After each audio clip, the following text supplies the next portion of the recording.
everyone. Welcome to our webinar today. I'm Allison. I'm going to be facilitating this webinar. You may have heard my voice during the audio checks before we got started. Today, we're going to be talking about the benefits of sharing collections online, but since we've still got some people filtering in, I'd like to get started with some really brief introductions. Again, I'm Allison. I'll be facilitating the webinar. I've been with PastPerfect for just over 4 years now, working closely with PastPerfect Online for 2. Today, you're going to mostly be hearing the voice of Melissa. She's going to be leading and really presenting most of the information here. Good afternoon, everyone. Like Allison said, my name is Melissa. I'm going to presentation.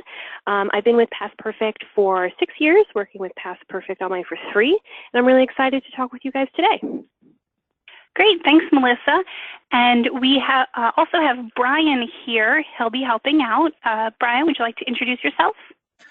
Hello, everyone. Welcome to the webinar. Hopefully I'm coming through okay. I'll be the one answering the questions on the question board. So as you have questions, please type them in. We've got over 200 people in our class today, so it could be a little while till I get back to you, but feel free to ask questions and I'll get back to you as soon as I can. If anything doesn't get answered during this webinar or you don't get the answer you like, please contact us. There'll be plenty of times to record the contact information, but it's pposupport@museumsoftware.com, and we'll be happy to answer all of your questions. Have a great day, guys. Great, thanks, Brian. And so now that you know a little bit about us, let's move into what we're really going to be talking about today. Today we're going to be discussing the benefits of sharing collections online. That's really our overall theme, but we're going to talk about 5 specific benefits, just go into a little bit more detail about those. Then we're going to move into using PastPerfect Online, which is our product here to share your collections online. We're going to talk about how easy and secure and affordable it is.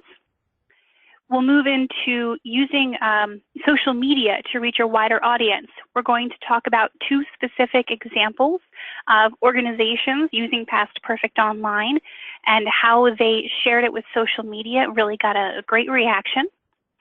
And then finally, we're going to do our question and answer, where we'll take questions that you've submitted to us and we'll answer them aloud.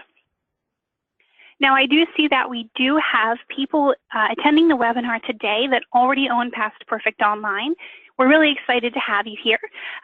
You are going to benefit from this entire webinar, but I do encourage you to pay special attention to the sections we're going to have on social media, visitor statistics, and global repositories. So I'd like to move and talk about those questions that we mentioned that Brian's going to be typing answers for.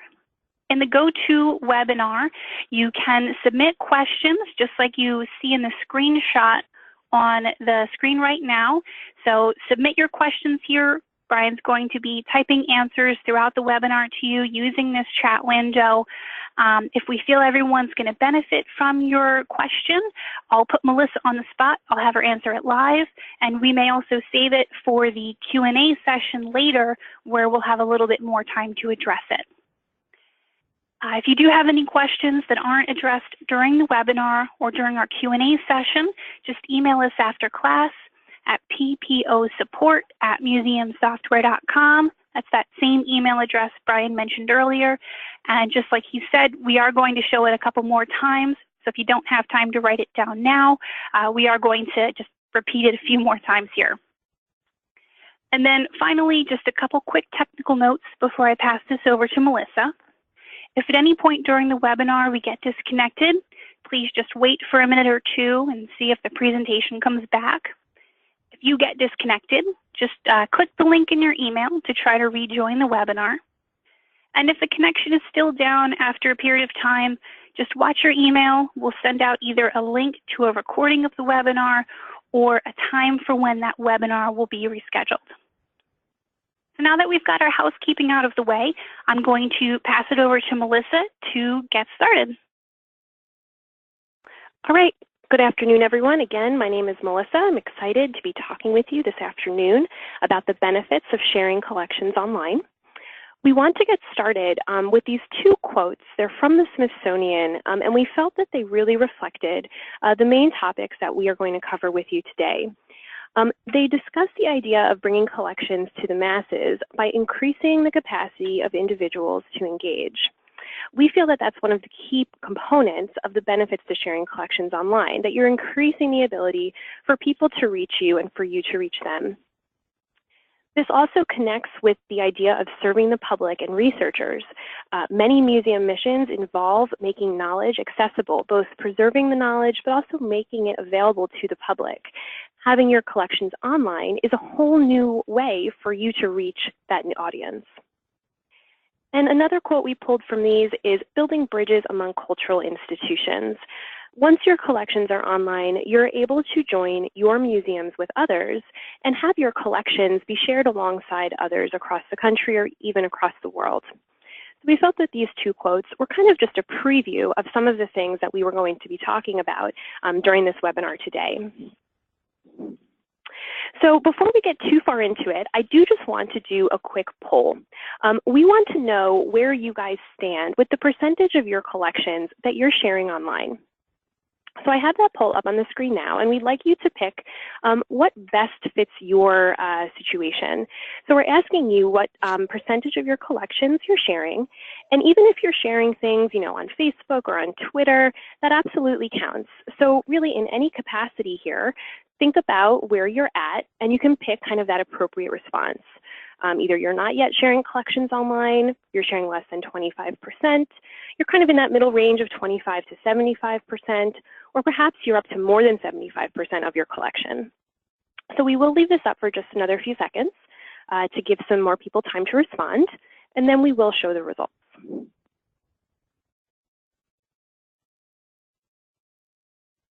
So we'll leave it up for just another about maybe 4 or 5 seconds here if you haven't had a chance to vote yet. This is your time to put your piece of this in. Okay, so I am going to close the poll. And then I do want to share the results. Okay, so we can see that about 50% of the people here today are not yet sharing collections online. And we think that this webinar is really going to be a really wonderful foundation for you to kind of get that kind of base information and then build on that to reach your goals of getting collections online. For the people who answered those other options, it looks like most of you are kind of in the 25% range, maybe 25 to 75%. Maybe you're thinking you have about half of your stuff out there online. We think this is going to be beneficial for you as well. And for the couple people who feel that they have more than 75% of their collections online, great job. We're glad you're here. We think that you're also going to benefit today. So I'm going to take those poll results down.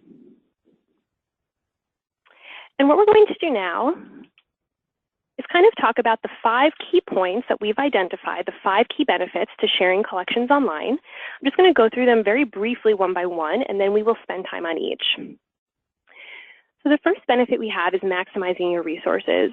And we will talk about a few different types of resources, but really we're talking about kind of stretching what you have and making it go the furthest it can.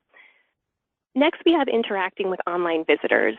This is going to give you a way to connect with your visitors that can't come to your kind of, your brick and mortar museum, but they'll still have a way to see you and interact with you, and you'll also have ways, new ways to interact with them. Next, we have the ability to take advantage of 21st century searching. Mostly we're talking about Google there. And then we have visitor statistics, and visitor statistics is mostly going to be pulling information in about who is coming to your website, how they are finding you, and then how you can use those statistics to kind of grow and expand what it is that you're doing. And then finally, we'll discuss the ability to join a global community once your collections are online.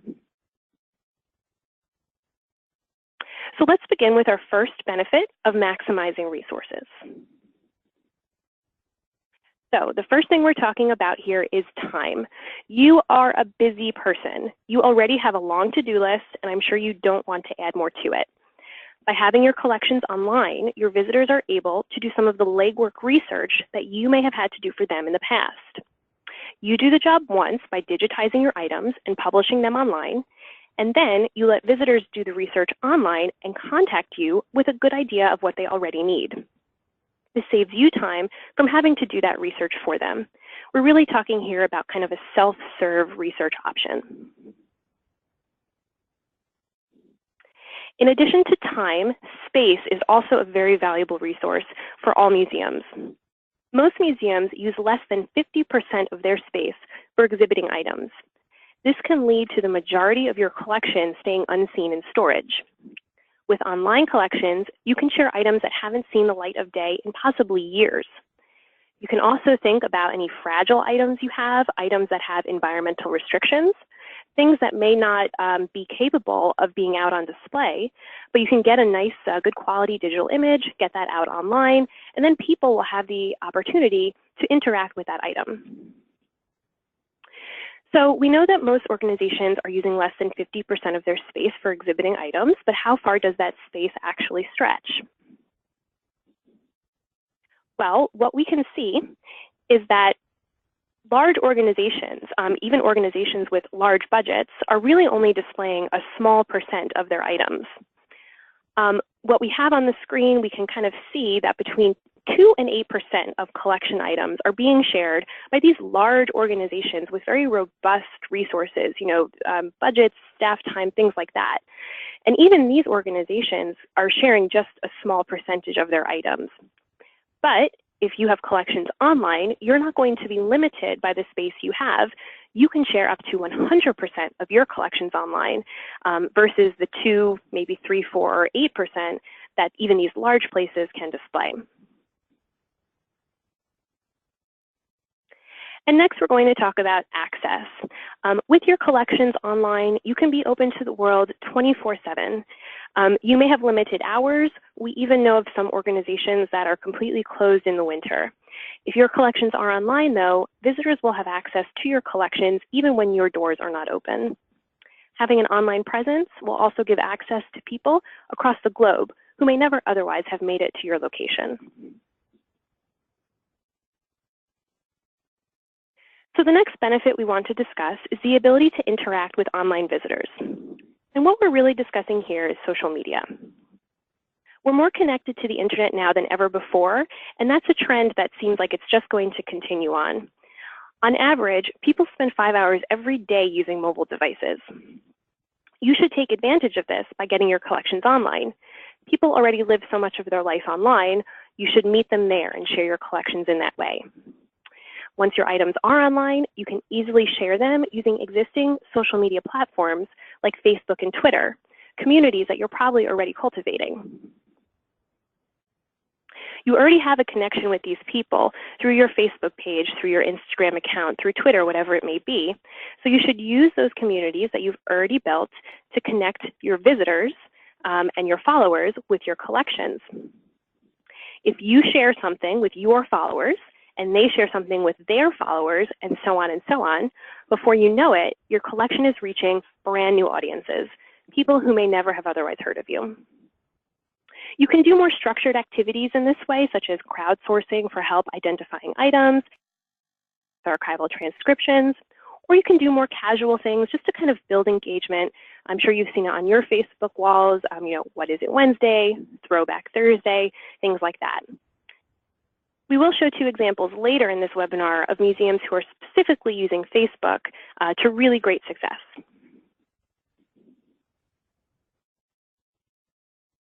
Next, we have 21st century searching. And like I mentioned when we kind of went through this bulleted list briefly, what we're really talking about here is Google.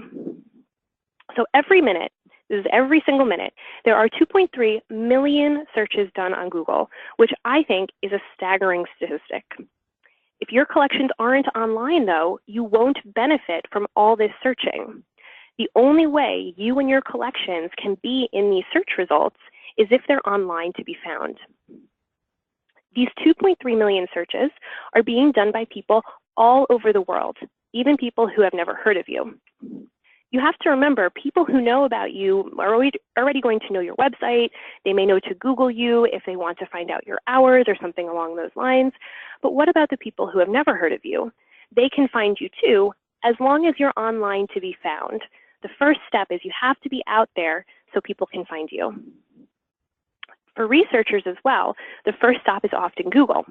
Many people turn to the internet for guidance as to where they'll go for their in-person, in-depth research.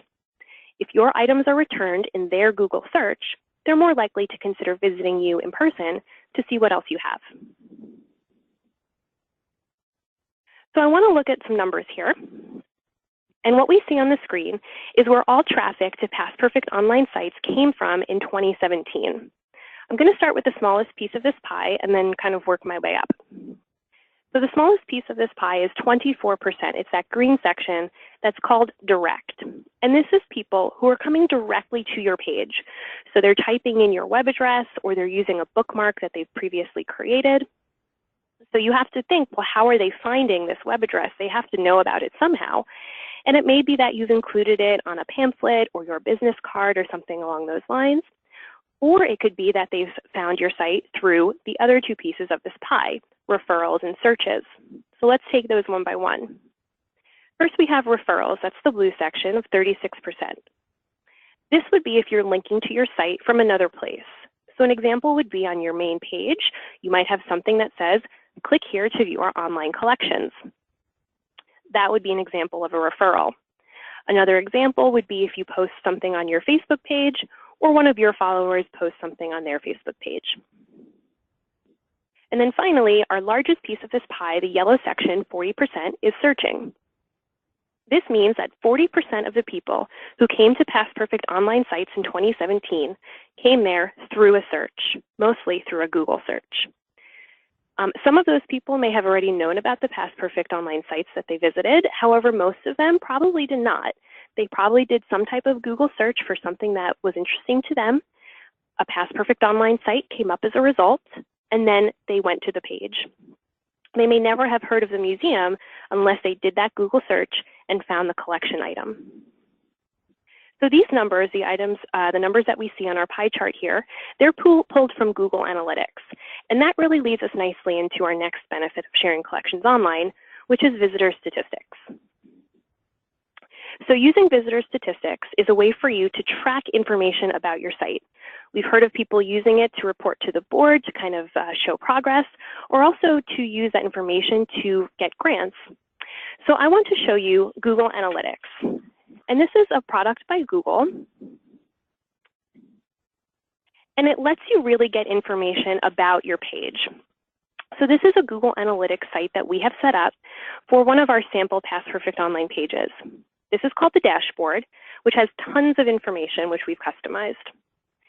On our dashboard here, we've chosen to display just kind of the 6 things that we feel are most key to us. But any of the items over here on the left can be expanded out to see additional information. You can spend hours and hours just looking around on Google Analytics for your page. What we have here are both real-time information as well as kind of historical over a period of time information.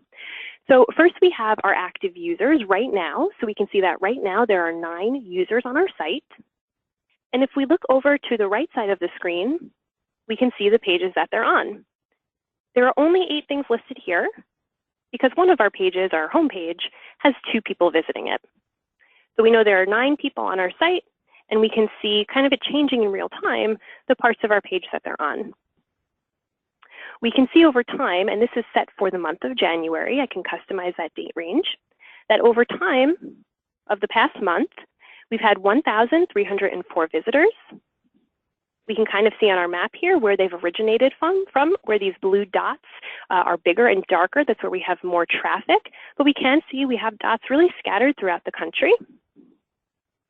And then we also have over on the left our visitors per day over our date range. So we can really see which days we were getting many visitors, which days we maybe had less. Perhaps we could correlate this if we've done a Facebook post or put out a newsletter, and we can maybe see how productive our listing the page is based on the number of visitors we get in correlation to any outreach we're doing. Google does have a lot of resources about using analytics to its full potential, so you can definitely find out more.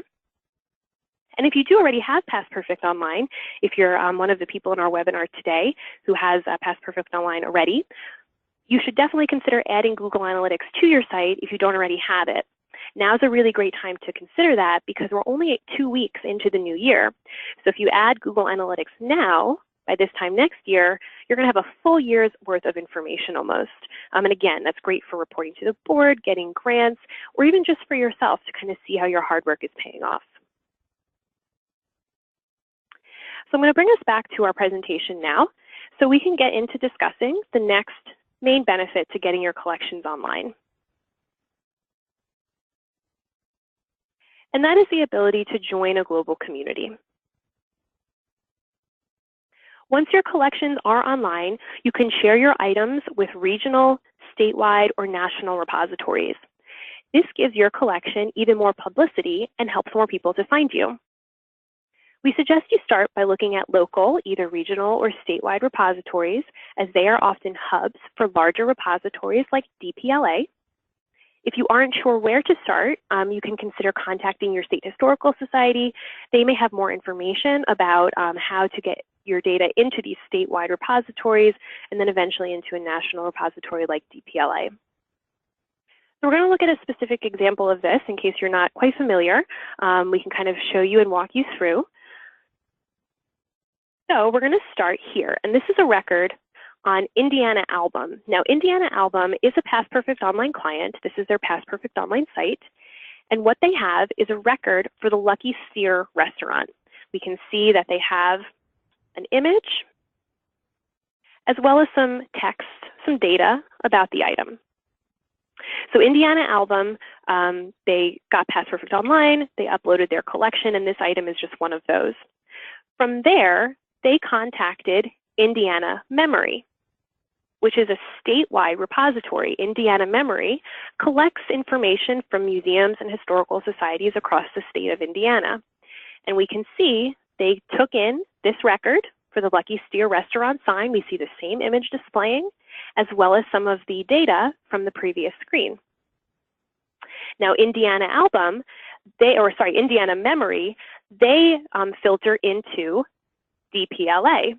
So here we have DPLA, and again, we see the same sign, we see the information, and we can kind of chart the progress of this record from the PastPerfect Online page to the statewide level of Indiana Memory, and then to the national level of DPLA. And the great thing about this is that Indiana Album only had to upload this item a single time to their PastPerfect Online site, and from there, all the rest of this was able to happen. And once items do get onto statewide repositories like Indiana Memory or national repositories like DPLA, there's almost always a way to get back to the original item. We can see that right here. And I'm back again to the PastPerfect Online site. So researchers or people online who may not know about Indiana Album or Indiana Memory, but they have heard of DPLA, they can go to DPLA, they can do their search, and they may then be filtered back down into these historical society level websites to do more research from here. So we can see how everything is really interconnected, and the first step of this is really getting your items online. So just as a reminder for that, none of this is possible without your collections online first. A little work up front to get your collections online will pay off big in the long run. So we know you're interested in sharing collections online. That's why you're here in this webinar. But as we saw in our first poll, almost 50% of you are not yet sharing the majority of your items online. So what we want to do now is a second poll to really understand why that is. So I'm just going to launch this poll here. And really we're asking, what do you feel is the single biggest hurdle to sharing your collections online? We have the options here of time, money, difficulty, security, or maybe something else. If none of these you feel apply to you, or if you do, if you were those couple percentage of people who already have a majority of your items online, you can feel free to sit this out. But we will leave this up for just a minute so you can have some time to kind of think about it and pick the answer that best fits you.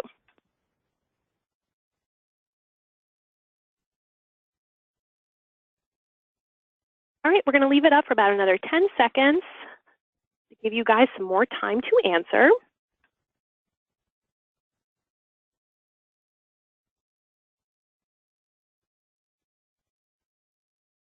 Okay, just another couple seconds here, and then I'm going to pull this poll down. Okay, so I'm going to close the poll, and I'm going to share the results. So again, we have a poll here with kind of overwhelming response in one direction, which is time.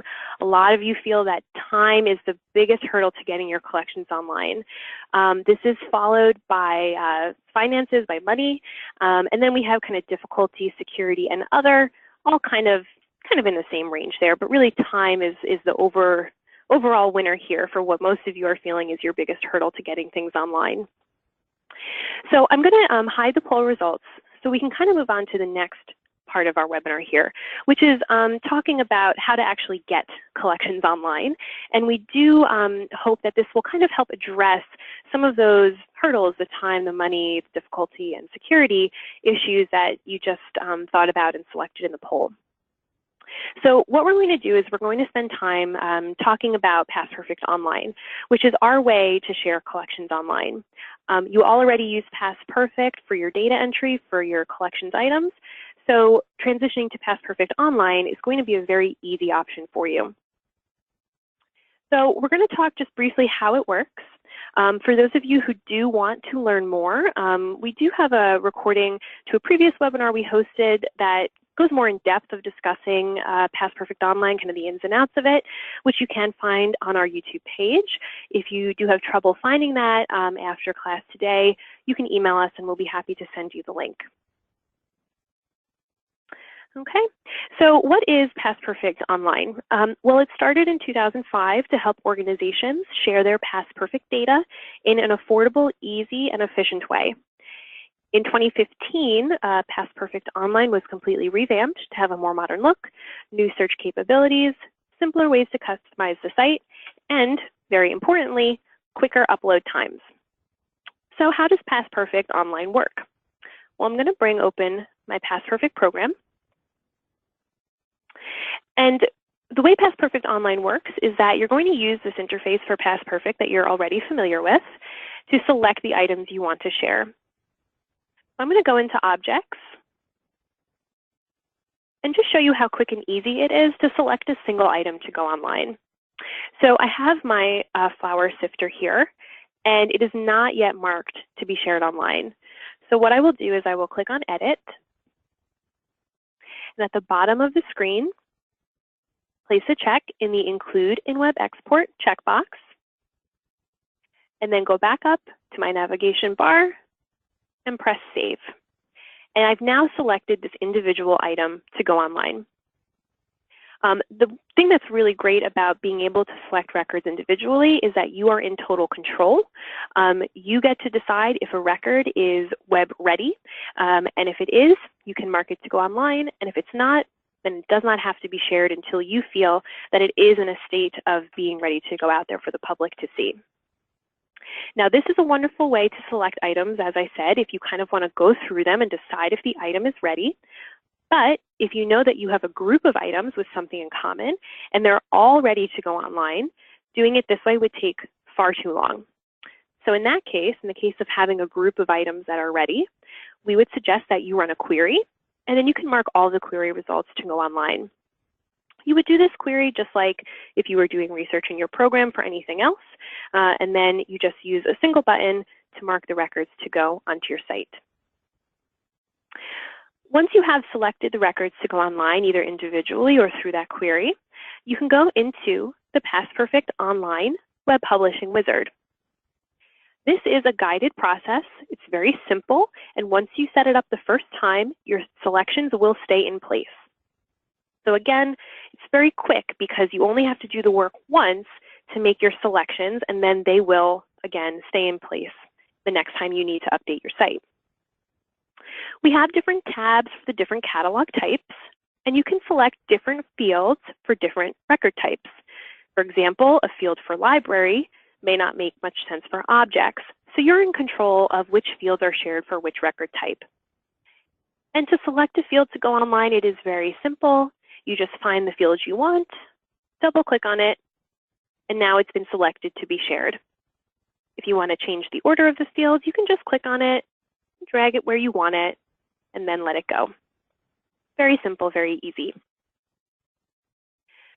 Once you've made your selections for the fields you want to share online, there are some other steps you can take, for example, giving fields custom names, setting up advanced search mapping, and then browsing your files to make sure you're happy with your selections. But once those things are done, you jump to the step of creating the files.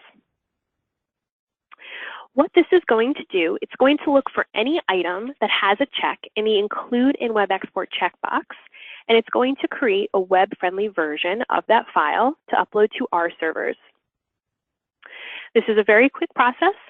It does depend on how many records you're sharing, but on average it does take just about 20 minutes. And that's time where you don't necessarily need to be sitting here and monitoring things. You can really just kind of press this button to create the files. It'll go about its business. You can go do something else if you need and come back when it's done for the final step, which is actually uploading the files to your site. Again, that's just a single click. You would use this upload data and images to website button. This is also going to be fairly quick. Again, the time it takes depends on the number of items you're sharing, but usually it takes about half the time that the previous step took. And then once it is complete, and you'll see kind of a progress monitor as well that kind of shows you where it is in the process. And once it is complete, your website will be completely updated with your changes, usually within 1 to 2 hours. So if you're not familiar with PastPerfect Online, I am going to bring up a sample site just for us to take a minute to take a look. So this is a sample site that we built just so we can show people what's possible. The first page that we come to right here is called the landing page. This is customizable, both the design and the content. You can add any text or images you like to make it your own, and we will definitely help you with that if you like. You do get some initial customization when the site is set up, but we can work with you for further customization if you want. There are various ways to search on the site. We're going to do today just a keyword search. That's a function that most people are familiar with from other websites as well. And we'll just do a search for ranch. You can see I get 15 results. If I find something that interests me, perhaps I want to learn more about this record right here, I can click on it, and it will take me to the record where I can see the data that I've chosen to share. And if I like, I can also click on the image to see a larger copy. So we've talked a little bit about PastPerfect Online, but I just want to discuss very briefly some of the other things that are included. So we talked a little bit about that guided process to select the data and the fields of data that you want to share online. That's basically that web publishing wizard that really brings you through the process and helps to kind of guide you in the selections you need to make. You do also receive customized site design. When you place your order for PastPerfect Online, we will ask you for the link to your main website, and we will then pull colors and logos and things like that to use in the design of your PastPerfect Online site. What we aim to do is create a seamless transition for your web visitors from your main site to your PastPerfect Online site. And again, all of this design can be updated if you need something else or if down the line the design of your main website changes. You'll receive unlimited technical support. As long as you have an active PastPerfect Online site, you have PastPerfect Online support. We're here to help you with technical questions or questions about the design or use of your site. It's all included. And finally, we do also offer training classes. Most recently, we had an in-depth 5-hour training class in November. And then in December, we had a series of 3 mini classes, each focusing on a single topic, going more in-depth on that one topic during that period of time. And those classes are webinars just like this. We built PastPerfect Online to help as many organizations as possible share their collections online. And we created it really to be easy, secure, and affordable so everyone can have access to sharing their collections online and the ability to reap the benefits that come from it.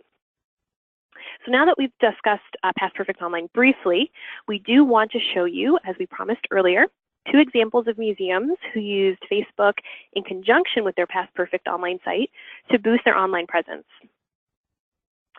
So what we're going to talk about first is the Delta Flight Museum. They became clients with PastPerfect Online in 2013, and they upgraded to the new version of PastPerfect Online in 2015 as soon as it was available. In August of 2017, they uploaded a collection of model airplanes to their PastPerfect Online site, and then they posted about it on Facebook. And from there, things really took off. The Facebook post was picked up by a forum of airplane enthusiasts, which led to an overwhelming response. You can see on the screen now that they had, even on Facebook itself, over 203 likes. On their PastPerfect Online page, they had over 30,000 page views in a single day, which we felt was really a staggering statistic. If we look at Google Analytics for the year of 2017, we can see that there's a huge spike, and that's the day that that Facebook post went out.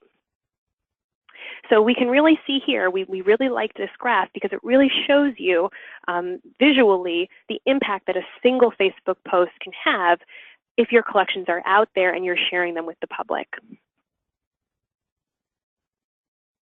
The second example we have is the Capital Area District Library. What they did is they uploaded a batch of land assessor records to their site, and then on Facebook, they invited the public to look up historical information on local buildings, including their own homes. They also received an amazing response. They had over 5,000 searches in August, which was an over 800% increase over the month prior.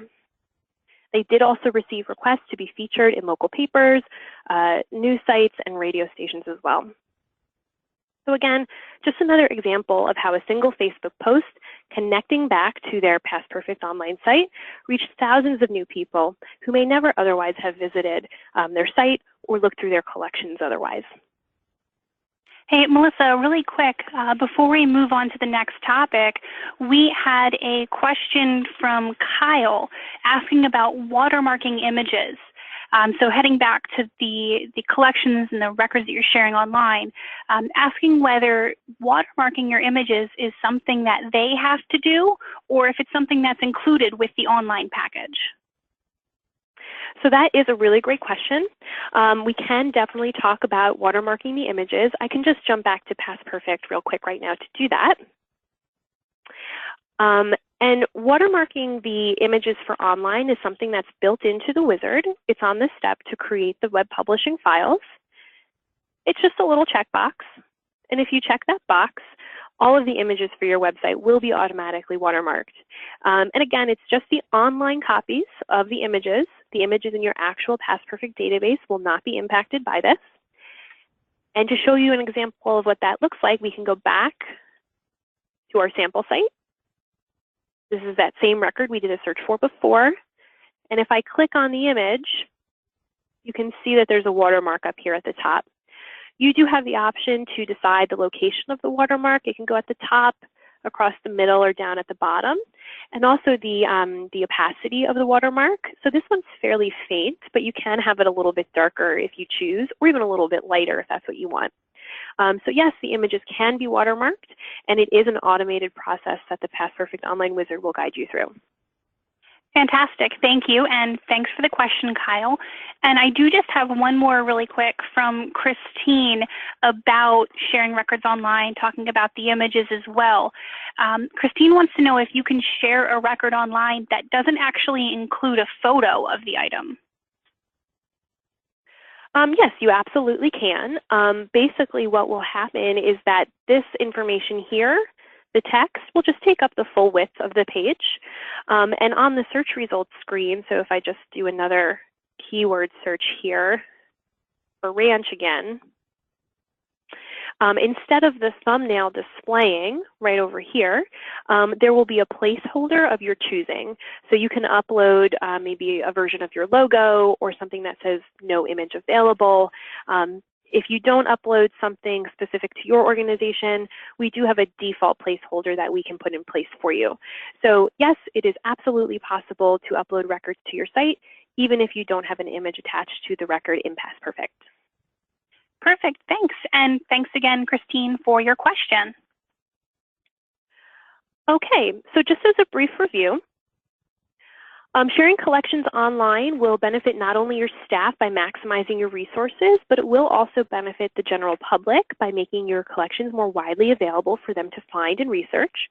Once your collections are online, you can track visitor engagement, you can make use of pre-built online tools like Facebook or Google to boost your exposure, and you can even participate in national organizations like DPLA.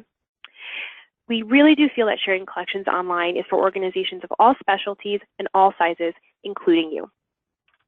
Thanks so much, Melissa, for all that great information, talking about the benefits of sharing collections online, going over PastPerfect Online, and those two fantastic examples of Facebook and how people really use that to get their collections out there.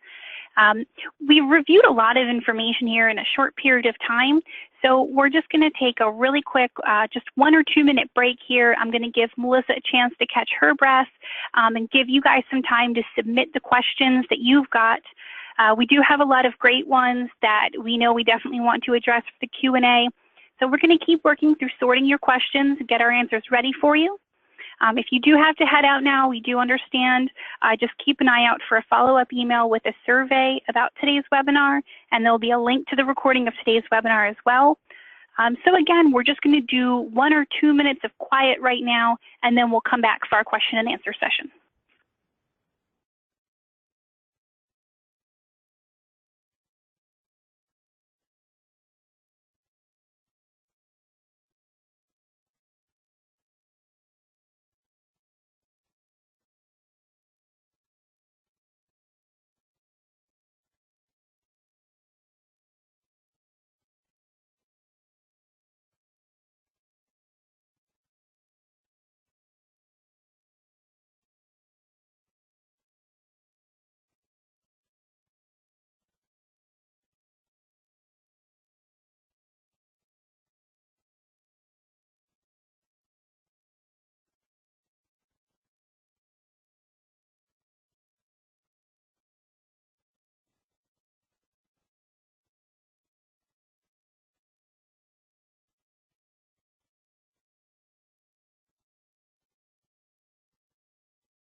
All right, so we've got a lot of great questions. Everyone keeps submitting them, but since we have so many, I do want to get started right now since we only expected the webinar to go until 3 o'clock here.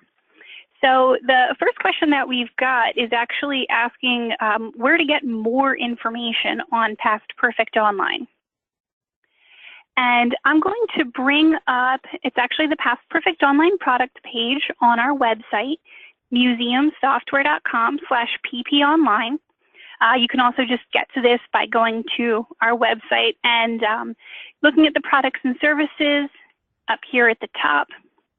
But this is a really great page. It's got a lot of resources, including pricing, some featured collections for PastPerfect Online. This page is also where we're going to put a link to the recording once it's available. And so you'll just take a look. We're also going to have this in the follow-up email we send you tomorrow. So if you haven't written it down or you're not quite sure how to get there, we'll definitely send it in that email that you get tomorrow. And we also had someone ask about the cost of PastPerfect Online. So while we're here, I just want to go over that really quick. With PastPerfect Online, there is a one-time setup cost here, starts at just $228, and that's going to include that setup of your site with the customization that Melissa mentioned earlier, where we'll look at your main website to take colors, logos, all of that information.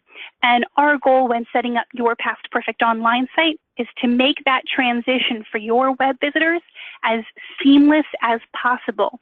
We really want them to not feel like they're being thrown somewhere completely different when they're just trying to access your online collections.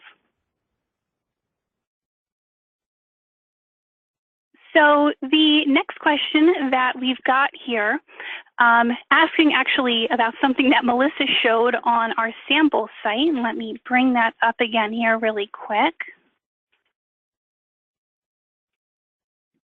And it's asking about the request image button. What happens when someone clicks on it? That request image button is going to be accessible when you're looking at the catalog record and someone clicks on the thumbnail to view that full-size image. And down here in the lower right, we've got this request image button, and that's the one right there that Michelle is asking about. And this is something that's built into PastPerfect Online. When your web visitor clicks on it, they're going to be taken to a form that they fill out. That form is going to be sent directly to your email address at the museum. That's the email address we'll ask for when you're getting PastPerfect Online ordered. So we'll set that up. And this form is really to begin the conversation so that your web visitor who wants to request a copy of this is just getting in touch with you directly with their contact information, with what they plan on using the image for, and then you can reach out to them to talk about costs, any follow-up questions you have, all of that information. So the next question that I want to talk about here is asking if there's an option to include more than one photo on the PastPerfect Online database for a single record. So let's say you've got an artifact with photos from multiple angles, and that question's coming from Brittany. And actually with PastPerfect, when you mark a catalog record to go online, you use that checkbox in the lower left-hand corner that Melissa showed you. All of the images that are attached to that record, whether there's 1 or 100, they're all going to automatically be marked to share online. So let me head back to our search results. And actually, photos is not going to have too many with multiple images. So I'm going to head over to objects. And let's take a look at this flower sifter. You can see this flower sifter here. We've got multiple images showing different angles. And all of them are online just because we shared that record. Now, if you didn't want to share all of these, let's say you've got some images that are close-ups of damage, or maybe they're more internal reference, not something that you'd like to share online. You do have the ability to deselect images from being shared on the web. And that webinar we did just over a year ago that Melissa mentioned really goes into detail about how to do all of those things. So again, if that's something that you're interested in learning more about, just email us at that PPO support email address after class, pposupport@museumsoftware.com, and we'd be happy to send you a link. So Melissa here again, I'm going to answer a couple of questions here. So we had a question from Eric about how long does it take to get PastPerfect Online up and running after basically placing the order. And we have about a 2-week turnaround time. That includes the time for us to design the site as well as get the package to you. It's usually a little shorter than that, but we do say the 2 weeks. And then a somewhat related question from Matt is that if the PastPerfect Online site needs to be redesigned, is there any other cost and how long would that take? No, there is no other cost that's included in the annual hosting that you pay for. And the time it takes is usually just maybe 3 or 4 business days. It's usually pretty quick once we receive the information from you. I also had a question that I thought was really, really a good one. They're saying that they're a small society and they have limited resources for how to get started. So what I do want to show you are 2 pages here that I think are helpful. So this is a list, it's a partial list. We have over 800 organizations with PastPerfect Online. And this is a partial list sorted by state of organizations and their PastPerfect Online site. So you can come here and you can sort by state and you can kind of see what they're doing. And then you can feel free to reach out to them to see, if they have any tips or anything like that.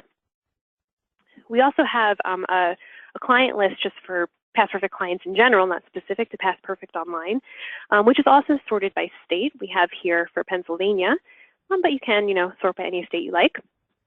And again, maybe resources for you to kind of reach out to other organizations and see how they got started. If you're looking for funds, we have heard of people specifically applying for and receiving grants for digitization for the purpose of sharing collections online. And if you're looking for volunteer help, one idea is to look to your local university to see if they have a museum studies program. I know that specifically myself, the program that I attended had a requirement of 500 internship hours, and I completed that by working at a local museum. They did happen to have PastPerfect, and I helped with an inventory project. So I'm sure that you could find students with similar requirements and kind of get them to help, bring them in. They can get some items into your database, and once they're in PastPerfect, you can use that simple, easy process then to get them online. So if you feel like time, is really a big hurdle for you, like we saw so many of you did, bringing that help in the form of volunteers or interns may be something to consider. So we're going to see what other questions we have here. Okay. Hey, Melissa. Yeah, Brian. All right, so I don't know if we covered it here. I've been answering questions really as fast as I can, and there's a lot of great ones. But I'm not sure we've gone over cost. Have you touched on cost? Yeah, Brian. So what we'll do is we'll bring back up that page that Allison showed before briefly. And this link is going to be in the follow-up email that we send out to everybody tomorrow. And we do have the product cost right here in the upper right portion of this page. We have a column for the standard price, and then a column for members, organizational members of AASLH. But the pricing for PastPerfect Online is 2-part. There is a one-time initial setup fee that's going to be starting at $228, and that's what covers us creating the site, adding that design to create the seamless transition from the main web page to the PastPerfect Online page. And then there is an annual hosting component that is based on the number of records you are sharing online. It is in levels of 10,000. A lot of organizations do stay at that first level, and that would be $360 per year. And what that includes is not only the website itself for people to come and do their research, but it includes all server maintenance. We will take care of that. It includes unlimited technical support for your PastPerfect Online site. And it includes seat in any online training sessions that we do offer. So again, while you have an active online site for that $360 per year, if you're at that first level, you get the site itself, the server maintenance, the assistance from us, and access to any training classes that we do put on.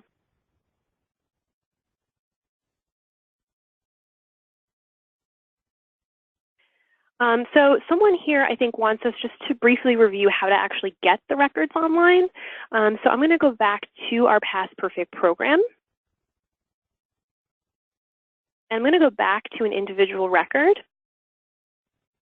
I'll use my funnel as or my flower sifter as an example again. So this is the one that we used during the webinar. We clicked on Edit. We made sure that we added a check to this box. It's still there because we did select it during class, and then we clicked on Save. So if we want to kind of go through them one by one, we can just use those next and prior buttons. keeping an eye on this checkbox down here until we come to one that maybe isn't online, like our wedding ring. And if I do want this to appear online, I'll click on Edit, check the box, and then Save. If I did want to do this through a query, I can just go into Query. Maybe I'm going to look for the collection. Begins with Rocky Pine Ranch. I will run my query, and I can mark all 4 results to go online with just a couple of clicks. It's asking me if I'm sure. I can say yes, and then it confirms that those 4 items have been marked to be included on my site.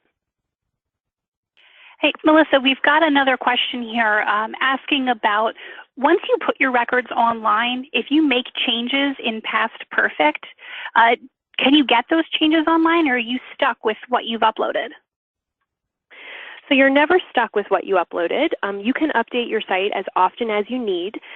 There is no real-time connection between your PastPerfect program and your PastPerfect Online site. So if you do want to change that you made in your database to show up on your website, you do have to go through the process of creating and uploading the files. But again, that's a very simple process. It's just a couple of clicks. And then once you've done that, any change you've made in your program, whether it's editing a description, taking a record off being included online, so taking this check mark away, new images, whatever it may be, those changes will show up on your site as soon as you create and upload the files. Okay, and what about records that you've shared online that you no longer want to share? Let's say they were shared accidentally, or maybe it's something that you want to take down temporarily so you can change the images, completely update the description, all of that information. Yes, you can absolutely do that. What you would do, say this quilt is something that is currently on my site. I know that because it has this check right here, but I need to take it down because I need to make some changes or something is incorrect. So what I would do is I'd click on Edit, just take the check away from this box so it's no longer included in Web Export, save my record. Then I would go into the Web Publishing Wizard. I would create and upload my files. Again, creating the files is just this one click right here. And uploading them is just this one click right here. And as soon as that process is done, that quilt record would be removed from my website. It's a process that for most organizations, start to finish, probably be under an hour. Okay, great. Thanks for the answer there. Now, we have another question here. I'm just going to answer it. Asking about, once you do have PastPerfect Online, since it is a website that we're hosting for you, it's not part of your main website, how do you connect the two? And that's something that the person in charge of your main website would need to take care of. That might be you. It might be a web team that you would get in touch with. But basically, when your site is set up, we'll send you some information that includes the address to get to your page. And you would just need to create a link or a button on your page, your main page, to your PastPerfect Online site. Again, if that's something that you're not the person who is handling it, you can just send the address over to them. They'll know what to do. But we've seen organizations put a link directly in their navigation bar that says, click here to view our online collections, and that'll bring the visitor over to the PastPerfect Online site. We've seen people who put a little picture on their main page, so the actual main page of their website, that'll bring visitors over to PastPerfect Online. We've even seen people who will create a separate collections page on their main website that introduces, this is a project we've been working on for several years. We're really excited. Click here to enter. And they'll just do a simple text link. So really, you'd connect the two in the same way that you'd create a link to any page on your main website.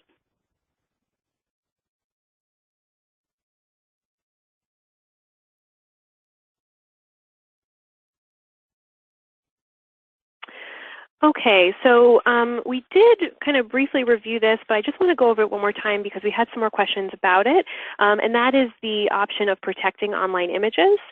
So when you create the web files, we did briefly talk about the watermark, but the other thing about the images that go online is the size.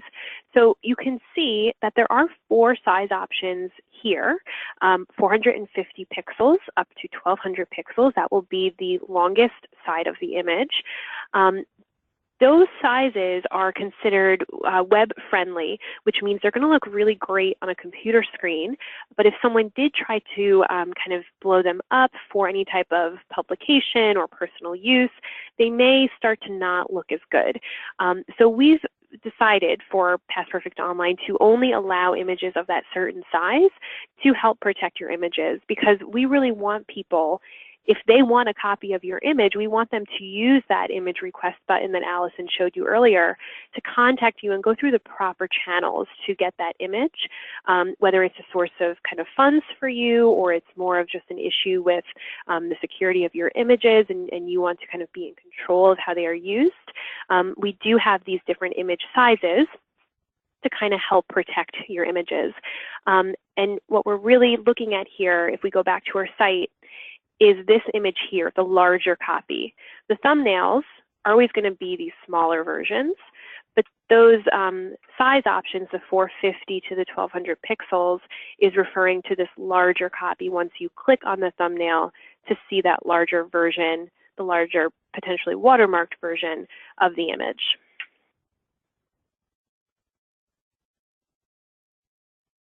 All right, so we're going to do one more question. It is 3 o'clock here, kind of when we said this webinar would run through. So I think we're just going to try and pull one more question here. And it's asking, I think, a little bit more about DPLA. So let's see. So we do have an option here for DPLA. It's kind of asking how to know if your state does have a hub, either that regional or that state level hub. And the best thing, like we had mentioned in the webinar, is to maybe contact your state historical society. They will probably have information.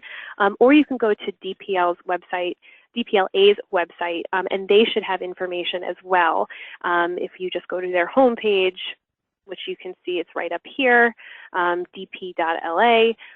They will have information too, additional information on how you can begin to think of getting connected with them. But again, really the first step, this is kind of, 5 or 6 steps down the line, the first step really is getting your collections on there, out there just initially, so that they can be kind of harvested and pulled in to larger repositories like an Indiana Memory or a DPLA. Hey, great. Well, thanks, Melissa. Thank you all for the fantastic questions. There's a ton of them that came in, but since it's 3 o'clock and we know that you guys are very, very busy, we're going to stop the Q&A now, but to those of you that have questions out there that we have not addressed yet, we are definitely going to be in touch and make sure you get answers. So I do just want to say thank you all for coming. We really enjoyed talking to you this afternoon. When you do leave the class, you're going to be asked to take a really quick survey, and we'd appreciate your feedback if you could just take a few minutes. And we do have contact information up on our screen right now, so please call or email us if you have any questions at all about sharing your collections online.